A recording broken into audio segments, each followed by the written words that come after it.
Jadi, jadilah orang yang bisa memotivatori dirimu sendiri. Those who see.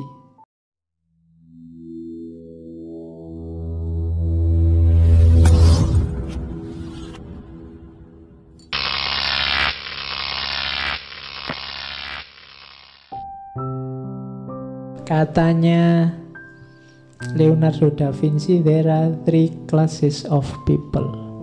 Those who see when they are shown. Dan yang ketiga, those who do not see. Manusia itu ada tiga.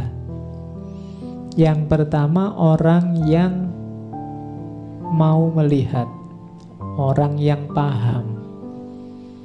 Yang kedua, orang yang mau melihat kalau ditunjukkan. Yang ketiga, orang yang tidak mau melihat, tidak mau memahami. Yang pertama ini orang cerdas, orang pinter, orang aktif. Dia mandiri, dia maju karena dirinya sendiri. Tidak butuh dorongan, tidak butuh motivator. Karena kalau untuk maju kamu butuh motivator, ya mungkin kamu tidak maju-maju. Karena kamu nunggu didorong. Motivator itu kan pendorong. Jadi, jadilah orang yang bisa memotivatori dirimu sendiri. Those who see. Yang butuh motivator tadi nomor 2. Those who see when they are shown. Dia mau memahami kalau, dia mau melihat kalau ditunjukkan. Tidak mau nyari sendiri. Pinginnya dituntun. Belajar filsafat kok baca buku males. Kemudian bikin tulisan males. Maunya diceramai terus di ngaji filsafat. Ya, itu namanya those who see when they are shown. Minta dituntut terus. Jadi ya levelmu di bawah yang pertama tadi. Kalau yang pertama mengejar datanya sendiri, ingin tahu sampai tahu. Kalau yang kedua nunggu ditunjukkan, baru mau bergerak. Nah, yang ketiga ini yang berat, yang tidak mau tahu. Ini 3 klasifikasi dari Da Vinci.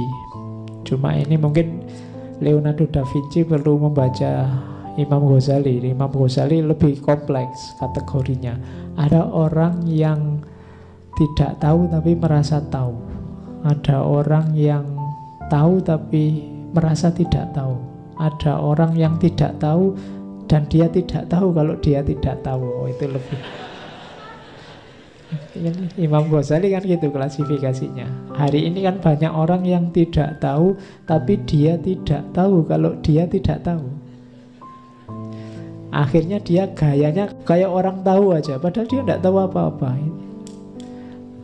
Oke, orang kayak ini agak susah. Kalau menurut Imam Ghazali, orang semacam ini yang menyesatkan.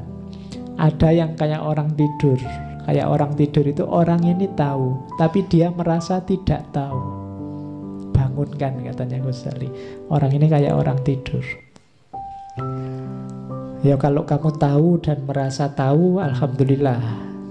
Kamu tidak tahu dan merasa tidak tahu, itu bagus. Karena kamu tidak akan menyesatkan orang. Dan mungkin kamu selanjutnya belajar biar tahu. Atau kalau yang ketiga tadi, ya kamu tahu tapi tidak tahu kalau kamu sudah tahu. Mungkin karena kamu kurang introspeksi, jadi sebenarnya kamu sudah ngerti, tapi kamu kayak orang tidur, perlu dibangunkan. Yang bahaya itu yang terakhir. Orang yang tidak tahu bahwa dia tidak tahu. Oh, itu repot. Kemana-mana ngasih tahu orang, menasehati, membimbing, padahal dia sendiri tidak tahu. Itu pun yang dibimbing kok ya manut aja.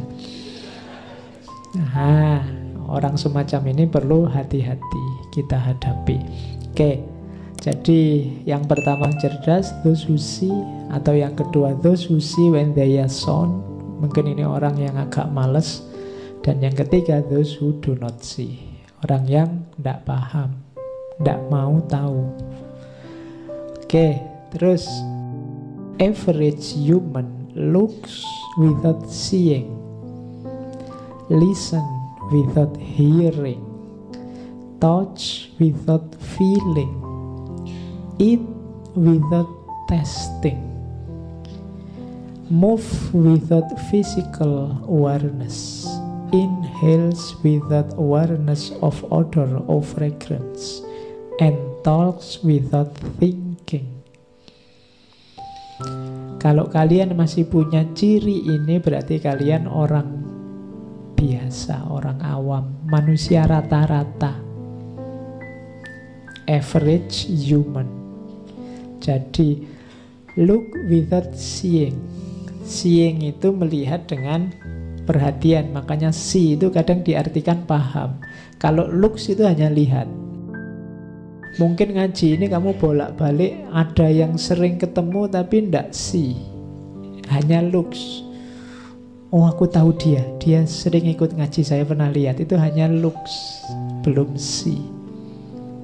Jadi orang biasa itu hanya looks biasanya, hanya lihat, tapi dia ndak paham, hanya tahu.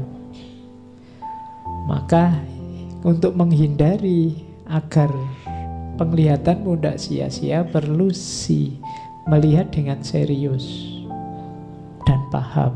Sama antara listen, mendengarkan, dan hearing. Ini sama-sama mendengarkan. Listen and hearing. Kalau yang hearing itu mendengarkan dengan serius, dengan paham. Makanya ada istilah public hearing, bukan public listening. Kalau hearing itu mendengarkan dengan attentif, dengan perhatian, serius. Oke. Misalnya saya ngomong ini, kalau kamu hanya listening, ya paling kamu setengah-setengah ngantuk. Itu Pak Faiz ngomong ngopo di depan, itu hanya listening. Tapi kalau hearing, kamu mengejar pemahaman. Kira-kira yang diinginkan Pak Faiz itu apa toh? Nah, itu ada hearingnya. Kok kamu mendengarkan rekamannya ngaji terus segera ngantuk, itu berarti kamu listening, belum hearing. Kalau hearing, mungkin kamu tidak mau mendengarkan ngaji sebelum tidur, karena nggak jadi tidur. Nah, tidak apa-apa, ngaji ini mau kamu listening, kamu mau hearing, ya monggo lah. Ya seandainya hanya untuk sebelum tidur terus kamu ketiduran, kan alhamdulillah. Berarti ngaji ini punya daya pengobatan terhadap insomnia. Jadi membuatmu terlena dan tidur. Oh, itu luar biasa. Bisa semacam itu tidak sembarangan. Oke, move without physical awareness. Bergerak tanpa kesadaran. Kalau kita orang biasa, katanya Leonardo da Vinci, kalau gerak itu tidak pakai mikir. Geraknya banyak isengnya daripada seriusnya. Kamu perhatikan sehari-hari gerakmu setiap hari itu, kira-kira mana yang iseng, mana yang serius. Banyak yang otomatis saja. Kadang-kadang bangun tidur terus tanganmu pegang, dapat HP, terus buka HP. Padahal kamu tidak pernah mikir, ini bangun tidur aku butuh HP apa enggak ya. Otomatis saja begitu. Nah, itu berarti without physical awareness, tanpa kesadaran. Apalagi yang iseng-iseng itu, kalau ndak iseng gatel, ngisengin temennya tiap hari. Kalau ndak ngisengin ndak enak, ndak sadar, tanpa physical awareness. Apa sih untungnya? Apa sih manfaatnya? Apa sih gunanya? Habis ini aku mau ngapain? Kalau aku begitu, terus manfaatnya apa? Ini yang membuat dari 100% hidup kita, mungkin tidak ada 60%-nya aktivitas kita yang asli bermanfaat. Kenapa? Karena kita bergerak without physical awareness. Akhirnya tenaga kita sia-sia, energi yang kita keluarkan tidak memberikan banyak hasil. Inhale with awareness of fragrance. Kalau ini ambil nafas, menghirup tapi tidak peduli bau. Gunanya apa? Yang terakhir, ngomong tanpa mikir. Kalau ini tidak perlu saya jelaskan, bukan apa-apa karena kalian sudah pengalaman. Tiap hari kan ngomong tanpa mikir. Oh, kalau mikir dulu saya tidak jadi ngomong. Mending karena mikir kamu tidak jadi ngomong daripada kamu terlalu banyak ngomong lupa mikir.